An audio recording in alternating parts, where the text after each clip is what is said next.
SpongeBob had a unique identity, a show that can go from lighthearted and hilarious to completely off the wall, surreal in the blink of an eye. And there's one episode in particular that has been misunderstood for over a decade. This is SpongeHenge, an episode so ambiguously creepy that fans skip it while watching. But what if SpongeHenge is more than just another creepy outlier? What if, buried underneath the weird visuals and unsettling tone, there's actually something deeply meaningful going on? Something intentional, something beautiful even. I've rewatched this episode more times than I'd like to admit. I went through every season looking for patterns, callbacks, and context, and I finally solved the mystery of SpongeBob's weirdest episode. Not only did it change my views on the episode, it changed my vision about the legacy of SpongeBob as a character, and as a show. But before we dive into what SpongeHenge actually means, first we need to break down what actually happens in the episode. It all starts with something simple: wind. The episode opens with Bikini Bottom getting hit by an unusually strong gust. Two fish leave a diner with takeout, talking about how rough the weather is. Oh no, Neptune must be mad at something. Nah, it's Poseidon. Everyone knows he's the real ruler of the sea. It's a dumb background joke, but it's the seed. Because the wind gets worse. The wind snatches their food, yeets it across the city, and smacks SpongeBob right in the face while he's sleeping.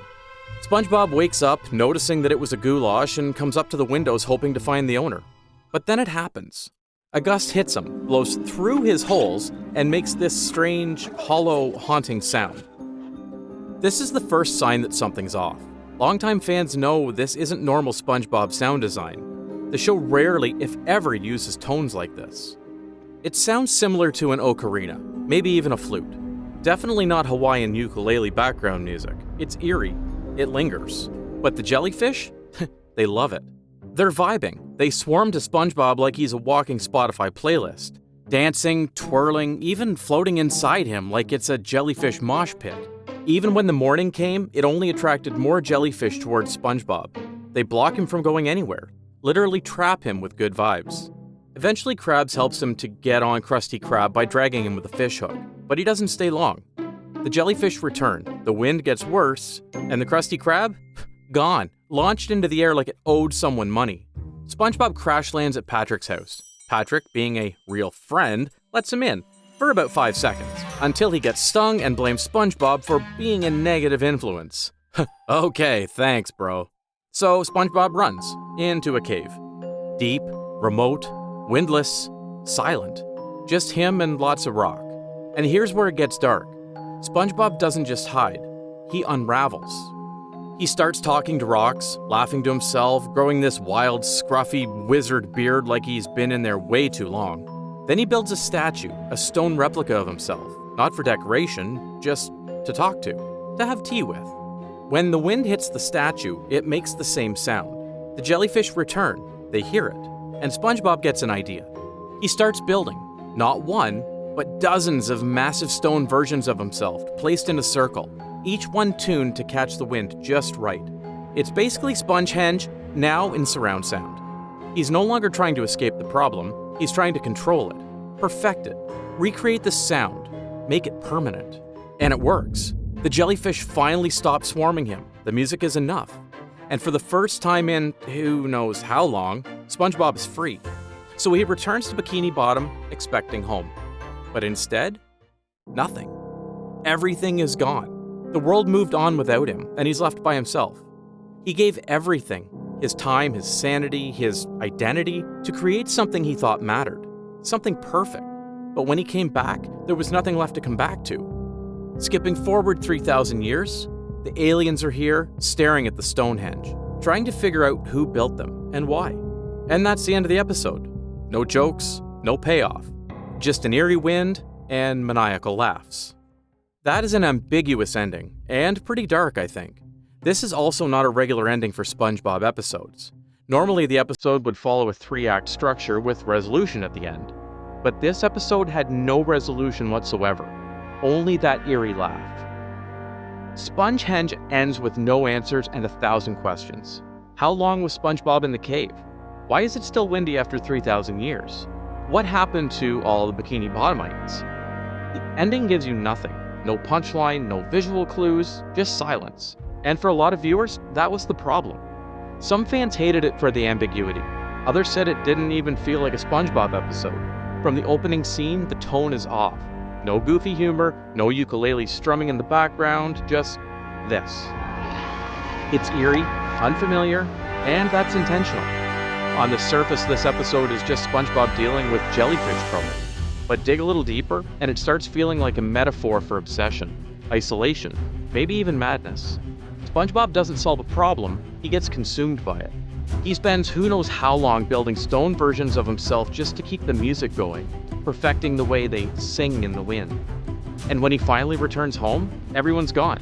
The Krusty Krab is a ruin, Bikini Bottom is empty. All he has left are the jellyfish, still dancing to a sound that isn't even coming from him anymore. He became a monument to his own art, a ghost conducting music for no one. When SpongeHenge first aired, no one knew what to make of it. Some fans called it brilliant, others thought it was creepy, dark, even depressing. A lot of people just wrote it off as random nonsense. But the older you get, the harder it is to shake off. You start to ask yourself, what was this episode really trying to say?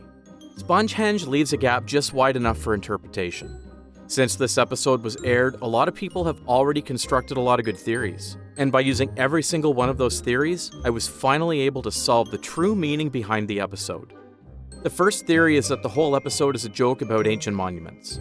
The title's an obvious reference to StonehengE, the mysterious monument that's inspired centuries of speculation. Historians write books about it. Tourists take selfies in front of it. No one really knows what it means, so we project meaning onto it. SpongeHenge is just that, a long joke about meaningless monuments. SpongeBob builds giant stone versions of himself.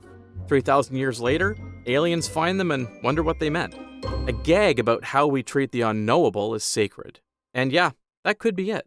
But if it's a joke, where's the punchline? The episode doesn't end with a satisfying laugh. It ends with a laugh that feels wrong. That's the first red flag. This episode starts like a joke and ends like a warning. Now, let's go one layer deeper. Some fans believe this wasn't just about jellyfish or monuments. It was about the people behind the show. SpongeHenge was episode 99B, the end of season 5, right before the show's tone and quality took a sharp dive. Most of the original creative team, including Steven Hillenburg, had already stepped away by then. So what if this was their last hurrah? The true ending of SpongeBob? A final, weird, beautiful, unfiltered piece of storytelling before the studio took full control. In that context, the silence makes more sense. The weird tone, the somber pacing, the lack of resolution. It's not a glitch, it's intentional. It's the sound of the creators letting go. Then again, as we all know, the shows didn't stop there. It keeps going with season 6. But what if this episode wasn't just about SpongeBob or art? What if it was about faith? Because there's one more theory, one that feels spiritual, almost biblical. It starts with a throwaway line early in the episode. Two background fish argue. Neptune must be mad. No, it's Poseidon. Everyone knows that. They laugh and move on. But if you're paying attention, that line is the key to everything. Because if the storm isn't natural, if the wind isn't random, then someone, or something, sent it. An eternal storm, jellyfish hypnotized, a town emptied. This isn't just weather, it's judgment, or even worse, abandonment. It's damnation sent by the gods themselves for the people of Bikini Bottom, because they're forgetting who their supreme ruler is. But which gods? Technically, both Neptune and Poseidon are sea gods. Neptune's from Roman mythology, Poseidon's Greek. And the show has played with both, sort of. But since the very beginning of the show, we have never heard Poseidon's name mentioned up until this episode. Sure, he was later making appearances in the movie Sponge on the Run, but that movie is so isolated from the main series and practically has no ties with Bikini Bottom. Even there, he's not some all-powerful being. He's obsessed with skincare and bath bombs. Not worthy of a god, in my opinion. Meanwhile, Neptune, as you all know, is the king of the seas, living in the royal city Atlantis. Neptune is also 5,000 years old, as we all see later in the Battle of the Triton, so he's not really aging. Indeed, he also possesses a power worthy of a god, capable of making miracles simply by pointing his finger at something. So if anyone's capable of creating a storm, it's him. But there's also a problem with that theory. There is no story or lore suggesting that Neptune was mad at the people of Bikini Bottom in the slightest. Then again, if he truly wanted worship, wouldn't he just show up and demand it? Instead, the wind comes, and it never stops. Even 3,000 years later, the storm is still howling, long after SpongeBob, the jellyfish, and everyone else is gone. The only reason I could think of was that this was just two gods having a quarrel with one another, just like Greek gods would do. Their fights often led to suffering for their own people. But that's kind of dragging it too far. The show doesn't even lean into Greek mythology that much. Aside from using characters like Neptune and Atlantis, they never really mentioned anything else. Which leads to one more terrifying question. If Neptune's not responsible, and Poseidon doesn't care, then who or what is this? But beyond myth, and beyond farewell letters, there's a much more personal reading. This could be a depiction of SpongeBob's descent into artistic obsession. The way he treats the statues, how precise he is, how he talks to them, has tea with them, it's not only tragic, it's also unsettling. He's not building out of joy, he's building because he has to. This isn't passion, it's compulsion. And it's not the first time SpongeBob's done this. There's a blueprint for this breakdown hidden in an older episode, The Sponge Who Could Fly. In that episode, SpongeBob dreams of joining the jellyfish in the sky. He spends the whole episode trying, failing, being humiliated, until he finally succeeds. And the town? They hate him for it. They mock him, they turn on him, they only like him again when he crashes and gives up. And then comes the line, a single sentence that hits way harder in hindsight. They hated me when I was trying, but they loved me when I failed. That is also SpongeHenge, an artist who dares to do something different and gets exiled for it. So he hides and creates, alone, not for applause, for meaning. And when he returns, the world has moved on. That's the real horror of SpongeHenge, not the wind, not the jellyfish, but the idea that SpongeBob gave everything to his art and it didn't save him. It just replaced him. You see, after analyzing all those theories, maybe none of the theories are technically correct, but that's kind of the point. SpongeHenge was a phenomenon because it didn't explain enough. It leaves just enough space for you to stare into the void and project whatever you want. Artistic madness, religious symbolism, mid-2000s existential dread, pick your poison. But if you still watch modern SpongeBob to this day, suddenly it clicks. What if these theories aren't competing ideas, but steps in a larger story? The joke that never lands, the goodbye disguised as nonsense, the godless world where no one is listening, the obsession with art. They all build toward one final idea, the one that ties it all together. That SpongeHenge isn't trying to explain the lore behind, it's a prophecy to the future. One cryptic love letter from a land beyond the grave.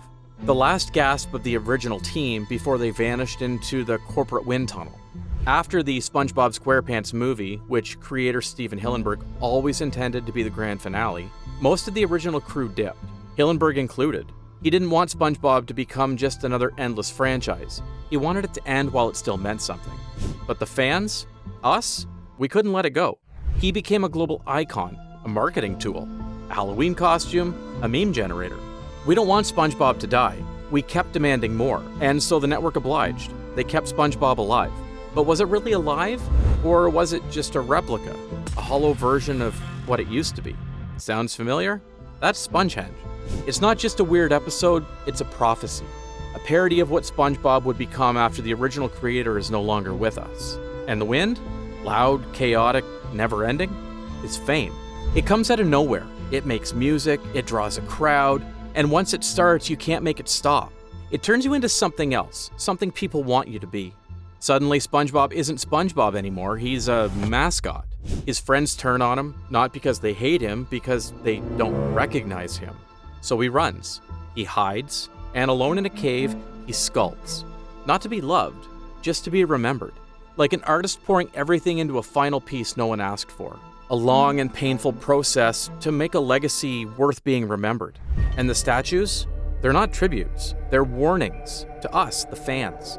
That one day, you'll be cheering for something bigger, louder, and not the real ones. The statues don't complain, they don't change, they just stand there and look like SpongeBob, just like the modern episodes. More episodes came, more SpongeBobs, but they weren't him. They were replicas, polished, heartless, made from stone. No feelings, no weirdness, just content. And in that final shot, SpongeBob stands in front of it all, a man out of time, replaced by statues, performing to a crowd that isn't listening. And maybe this episode is saying, one day, far into the future, there will still be a SpongeBob. But it won't feel like SpongeBob. It will be something that tries to look like him, tries to sound like him, but the soul is gone. And some future kid will look at the screen and ask, what is this? What is this supposed to be? How did it even get here in the first place? But hey, at least the stone was entertaining to the aliens. So maybe SpongeHenge wasn't nonsense after all. Maybe it was the original team's final message, a whisper buried in the wind, a warning about fame, a goodbye to the fans, and a time capsule for what the show used to be before it got lost in its own echo. And the sad part is, we're the ones who changed him. Just like Patrick, who will most likely change if he never met SpongeBob. We'll talk about that next time. See you there.